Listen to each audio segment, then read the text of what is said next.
ಹೊನ್ನಾವರದ ಗುಣವಂತೆಯ ಕೆರೆಮನೆಯ ಶ್ರೀ ಇಡಗುಂಜಿ ಮಹಾಗಣಪತಿ ಯಕ್ಷಗಾನ ಮಂಡಳಿಯ ಕಲಾಕೇಂದ್ರದಲ್ಲಿ ಅಖಿಲ ಭಾರತ ಕಲಾ ವಿದ್ಯಾರ್ಥಿಗಳಿಗೆ 21 ದಿನಗಳ ಪರಿಚಯಾತ್ಮಕ ಯಕ್ಷಗಾನ ತರಬೇತಿ ಕಾರ್ಯಾಗಾರ ಸಂಪನ್ನಗೊಂಡಿತು.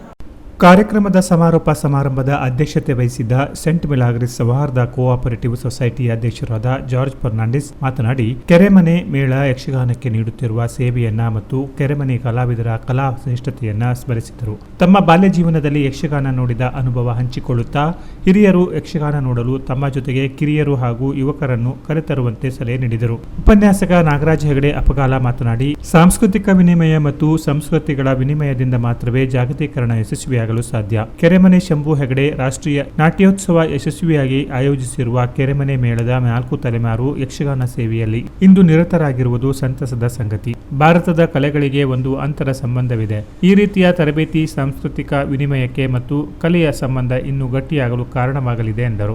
ಬಾಲಚಂದ್ರ ಗೌಡ ಮುಗುಳಿ ಮಾತನಾಡಿ, ಯಕ್ಷಗಾನ ಕಲೆಯ ಬೆಳವಣಿಗೆ ಕೆರೆಮನೆ ಮೇಳ ವಿಶೇಷ ಕೊಡುಗೆ ನೀಡಿದೆ ಎಂದರು. ದೇಶದ ವಿವಿಧ ಕಡೆಗಳಿಂದ ಆಗಮಿಸಿದ ಅಖಿಲ ಭಾರತ ಕಲಾ ವಿದ್ಯಾರ್ಥಿಗಳಿಗೆ ಪ್ರಶಸ್ತಿ ಪತ್ರ ವಿತರಿಸಲಾಯಿತು. ಅನಂತರ ಅಖಿಲ ಭಾರತ ಕಲಾ ವಿದ್ಯಾರ್ಥಿಗಳು ಕಾರ್ಯಾಗಾರದ ತಮ್ಮ ಅನುಭವವನ್ನ ಸಭೆಯಲ್ಲಿ ಇಲ್ಲಿನ ಪರಿಸರ, ಕಲೆ, ಸಂಸ್ಕೃತಿಗಳನ್ನ ಮೆಚ್ಚಿ ಅನಿಸಿಕೆ ಹಂಚಿಕೊಂಡರು. ಶ್ರೀ ಇಡಗುಂಜಿ ಮಹಾಗಣಪತಿ ಯಕ್ಷಗಾನ ಮಂಡಳಿ ಕೆರೆಮನೆ ನಿರ್ದೇಶಕರಾದ ಕೆರೆಮನೆ ಶಿವಾನಂದ ಹೆಗಡೆ ಸ್ವಾಗತಿಸಿ ವಂದಿಸಿದರು. ಮಹೇಶ್ ಹೆಗಡೆ ಮಾಳ್ಕೋಡ್ ಕಾರ್ಯಕ್ರಮ ನಿರ್ವಹಿಸಿದರು. ಸಭಾ ಕಾರ್ಯಕ್ರಮದ ನಂತರ ಕಾರ್ಯಾಗಾರದಲ್ಲಿ ತರಬೇತಿ ಪಡೆದ ವಿದ್ಯಾರ್ಥಿಗಳ ಪೂರ್ವರಂಗ, ಪ್ರಯಾಣ, ತೆರೆ, ಒಡ್ಡೋಲಗ ಪ್ರದರ್ಶನ ಸೇರಿದ ಜನರ ಮನಸೂರೆಗೊಂಡಿತು. ವಿದ್ಯಾರ್ಥಿಗಳಿಗೆ ಮಂಡಳಿ ಕಾರ್ಯಾಗಾರದ ಪ್ರಮಾಣ ಪತ್ರ, ಯಕ್ಷಗಾನ ಸಾಲು, ನೆನಪಿನ ಕಾಣಿಕೆ ನೀಡಿ ಗೌರವಿಸಲಾಯಿತು. Canara plus news, Honnavar.